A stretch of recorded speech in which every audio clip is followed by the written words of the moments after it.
Okay, thank you for joining our webinar today. I'm going to ask that all questions be held until the end of the presentation. I will be recording this presentation, but will stop the recording for the question and answer portion. Please stay muted to reduce background noise. The California Regional Center System has started phasing in a new program that will be an option to every regional center consumer over the age of 3 starting in June 2021. Today, we're going to talk about the self-determination program, how it is different than how your child or adult is currently receiving services, how it works with some things that are specific to the self-determination program, and what you need to know to prepare. Self-determination isn't thinking outside the box, it's throwing away the whole box. Self-determination is a voluntary regional center program that provides participants with an individual budget that they can use to purchase the services and supports they need to implement their person-centered plan and their individual program plan, the IPP and the PCP. There are 5 principles of self-determination: freedom, authority, support, responsibility, and confirmation. The first one is freedom. It's very basic. People with disabilities in self-determination program are free to plan their own life and make decisions just like people without disabilities are able to do, but with support and through the person-centered planning process. The freedom to choose family and friends who can help, where they want to live, how they want to spend their time, and to choose who will support them.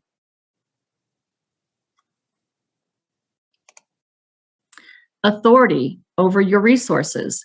You receive a budget and the authority of how to spend that money in order to reach your goals, including your services and supports, and even community-based activities to help a person reach their goals. For example, if there's a health goal, then a gym membership and even a personal trainer can be funded with the client's budget.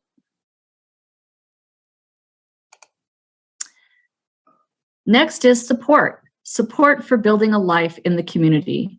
Your adult gets to choose what is needed to achieve their personal goals and hire the people and supports to help them live, work, and play in the community. Next is responsibility. Responsibility and pride to make their own decisions and to be accountable for how their budget is spent and to accept their valued role in the community. Okay. Confirmation of the important role you play. They are allowed to play a critical role as the person who makes decisions. They get to choose the supports that will help them achieve the goals in their IPP. Each participant will have an individual budget to help buy the service and supports. There are many people who can work with you to achieve your goals in life, not just vendored services through the regional center. So now a little bit of background. Self-determination was added to the Lanterman Act in 2013. In October 2018, a lottery was held to select the first 2,500 participants to phase in the program and allow the regional center to work out the kinks. Each regional center had about 100 participants. In June 2021, every regional center client will have access to the self-determination program. The model we have right now includes a regional center service coordinator meeting with us to write an IPP. You describe the service your adult or child needs. The service coordinator picks 3 to 4 pre-approved vendored options for the service. You talk to the vendors, make a choice, and settle on what they offer. Or you find out that they have waiting lists. They can't do what your individual needs. They may have staffing issues beyond your control. Anybody ever experienced that one? The self-determination model gives you flexibility, freedom, options, individualized for the person. They can buy services, not just through the regional center. It's all about choice. Services can include individual training, vehicle adaptations, help with communication, ballet classes, cooking classes, and so much more. Person-centered planning is a way to assist people to help them describe what will bring purpose and meaning to their life. The individual budget is the amount of money you have to spend on the services you need, and you control the budget. The financial management service provider helps manage your money and pays your employees and services. Okay. Person-centered planning is at the center of the self-determination program, and a person-centered plan is designed to assist people to help them describe what will bring purpose and meaning to their life. Think about what your child or adult likes to do and what's important to them. Helping someone go camping, start a business, write a business plan, help with marketing their own micro business, art classes, ask someone to help them make friends. As long as it's not segregated and it's in the community and it achieves a goal that is identified in the person-centered plan, it can be funded. It's not what's available, it is what's possible. The self-determination program revolves around the person-centered plan. The set of values that are recognized by the federal government that must be followed in the self-determination program include: presume competence. Every person can direct their person-centered plan, no matter how significantly a person is impacted by their disability. Everyone can express what they like and dislike in their own way. And we focus on strengths. Focus on what a person does well, not what they can't do. And behavior is communication. Even if a person can't communicate by speaking, they have a right to make choices, whether it's by smiling, gesturing, typing, using pictures, or even getting angry. Every person can have a meaningful life in the community. Every person has a right to live and participate in their community and not just be in programs for only adults with disabilities. Respect for cultural differences. A person's family, religious, ethnic, and racial cultures should be taken into account.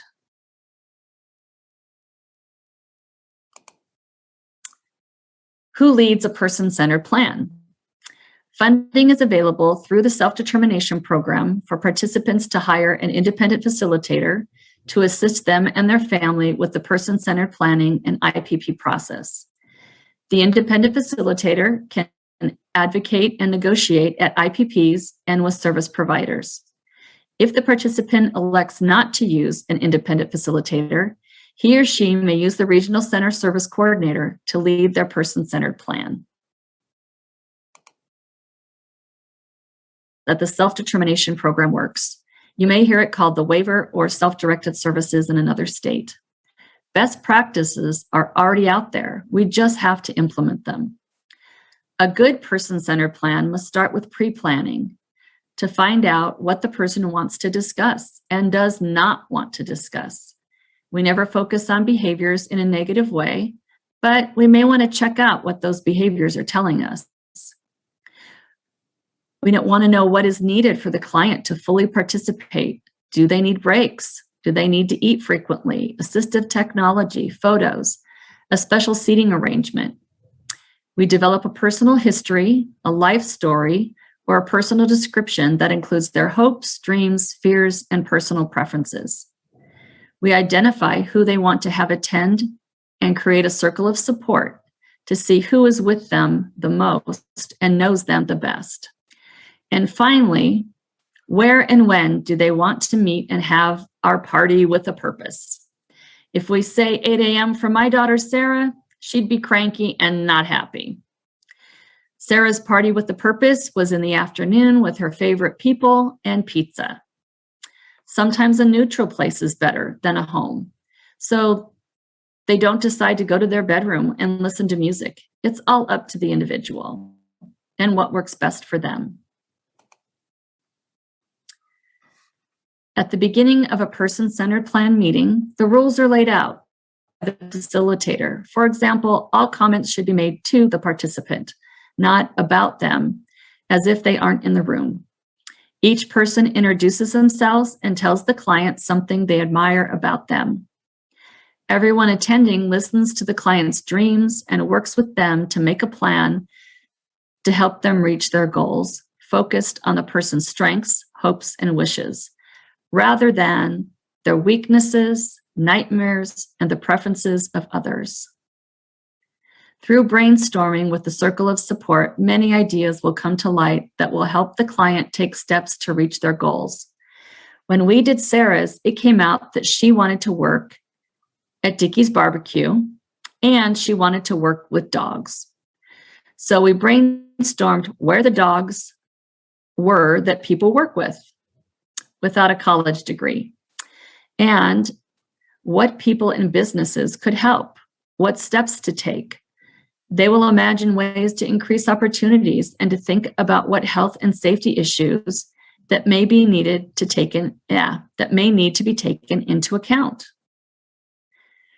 Finally, an action plan, including a timeline, can be created. Identifying steps that can be completed in a short time are important, even when some goals may take several years to achieve. And before the meeting ends, everyone goes over the steps and takes responsibility for helping the client meet those goals. After the person-centered plan meeting, the independent facilitator will create a written plan that includes the supports that will be needed for success and to have a fulfilling life in the community. Each support will include a budget item. Some will not cost anything. For example, if the person wants to learn to do laundry and mom said she would teach that, then there's no cost to that. On the other hand, my mentor has a client who has written a book and has a topic that he wants to do public speaking about. She has in his budget someone to type up the book because he hand wrote it and edit it, and self-publishing costs, a publicist to help him get speaking engagements, a website developer, and a speechwriter. So help your children and adults dream big. It could happen. The independent facilitator can attend the IPP meeting and advocate for services that are being added to the budget.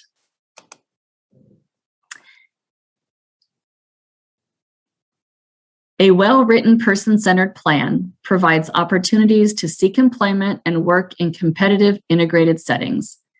It gives the opportunity to engage in community life, control personal resources, and receive services in the community to the same degree of access as individuals without disabilities. It includes individually identified goals and preferences related to relationships, community participation, employment, income and savings, healthcare and wellness, education, and others, including risk factors and plans to minimize those. When we first were selected in the lottery, we didn't know where to turn and were overwhelmed. So there's no way we could have gone through this process in self-determination without the support of an independent facilitator. This is my daughter at her person-centered party. She was so excited because she hadn't seen her favorite people in 2 months. And this was the last in-person party for Sandra, our independent facilitator, and now my business partner. COVID changed things, so now we do everything virtual.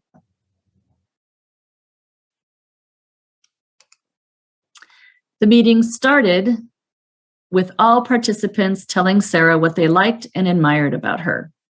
This really built Sarah up and helped her stay engaged for the whole meeting. This was so encouraging to me and emotional to hear what everyone thinks about her.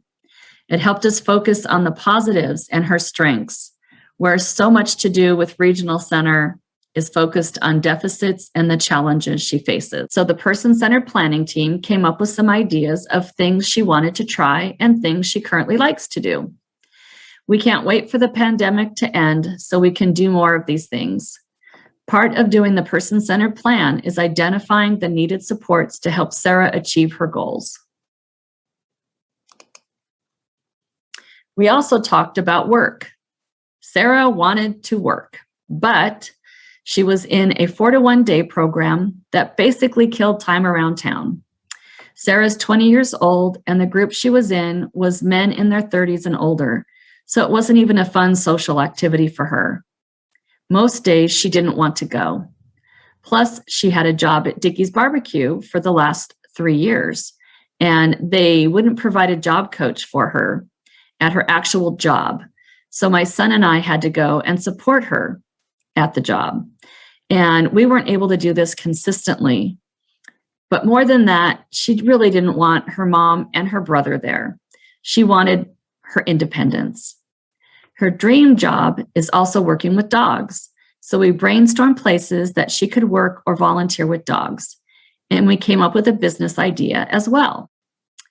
We were able to prove many unmet needs to increase Sarah's annual budget, to be able to support the goals that were developed during the person-centered plan. We started off with 24 hours a month of respite, her 4-to-1 day program, and a conference I had attended in the past 12 months at the beginning of the budget. Then we had the unmet needs that we were able to identify. So in self-determination, Sarah's respite is now a personal assistant. She has a job coach that actually stays with her at her job, but also helps her with her dog business outside of Dickey's. She has conference fees. She has ABA, independent living skills, mileage reimbursement for the job coach, a tandem bike, rack, and helmet, safety and sex education course, FMS fees, and an independent facilitator. We hired a past ABA service provider that we had built a relationship with to be her job coach for 30 hours a week. She is also providing 8 additional hours for ABA services. Sarah likes to sleep late, and the job coach arrives around 10 and works till about 5. Thanks to her job coach, Sarah is now working at Dickey's Barbecue consistently. In this picture, the job coach was helping her get her food handler's license, and that has allowed her to have more duties at Dickey's. We also hired a personal assistant to accompany Sarah to her cooking class, swimming lessons, and one day we'll take her to 2 more fun things in the community. Sarah's also starting her own business making dog treats, Pup Bites by Sarah. And her job coach is helping with discovering recipes and test baking treats. As soon as her Instagram and website is up, she will be selling these online, and her job coach will be driving her to the post office to ship them. A business has also recently offered to carry her dog treats. So her job coach has helped Sarah pick out and order packaging and a custom sticker. Once things are safer, we will have a booth at a local farmer's market and events around the area. Sarah's living a self-determined life. Here's an example Regional Center provided of a spending plan developed from a person-centered plan. The goal is, I want to be healthy. So then yoga, a personal trainer, gym membership, nutrition classes, and an assessment and behavior intervention and counseling were added. The next goal, I want to be successful in my micro business. So web design, coaching support for business, employment, and jewelry classes were added. Work. So coaching on safety in the workplace community makes sense there. Safety at home. Well, the family is there to support them. So how much do you think that will cost the regional center? It doesn't. The family covers that. The next goal is I want to increase my socialization skills and make friends. So they added a dancing class, and sometimes those classes are part of a support group or a Down syndrome association. So that can be funded there, but someone to take them can be funded by self-determination. The other things that have to be added to the self-determination budget are the independent facilitator and the FMS, which is the financial management service. So here's a budget. Safety in the community costs the number there, the $2,265.60, and then a vendor like Get Safe to do the safety training. The micro business is the 4,248, and then find events to sell jewelry and have a person there to help the client sell their jewelry, classes to make the jewelry, website design, and here's the yoga, 2 hours a week at $160 a month. A personal trainer, a gym membership, a dance class, and behavior intervention services. So, and this person's total annual budget is $23,214. This is an example from the regional center, and it lacks a lot, but it gives some ideas on how you can be creative. Amount of money that your child or adult can use for their plan. Initially, it's based on the amount the regional center spent for your services in the last 12 months.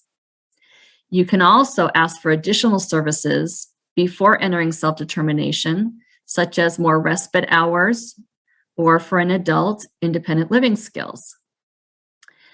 Then the individual budget can change if your needs change or an unmet need is identified. You still need to access generic services first. Generic services are those that are available to everyone.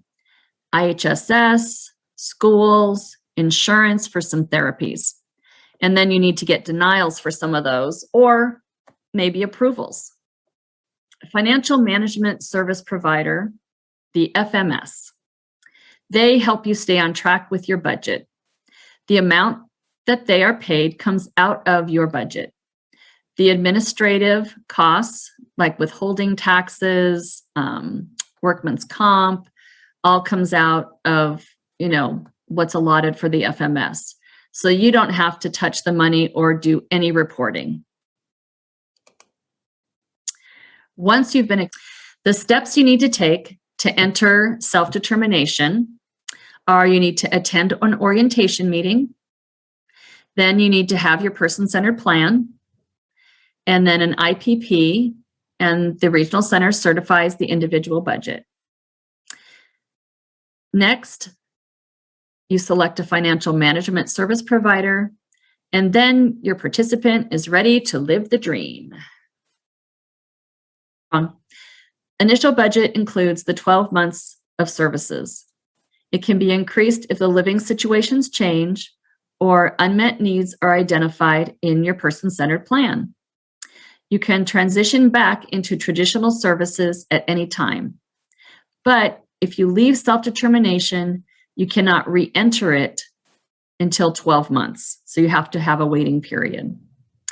Once you're in self-determination, your services follow you if you switch regional centers. But not if you leave the state. You can change financial service management providers at any time. Accessibility is being able to get in the building. Diversity is getting invited to the table. Inclusion is having a voice at the table. Belonging is having your voice heard at the table. If you're interested in learning more about self-determination, contact me for a free 1-hour consultation, and I can answer your questions and help you get started in self-determination.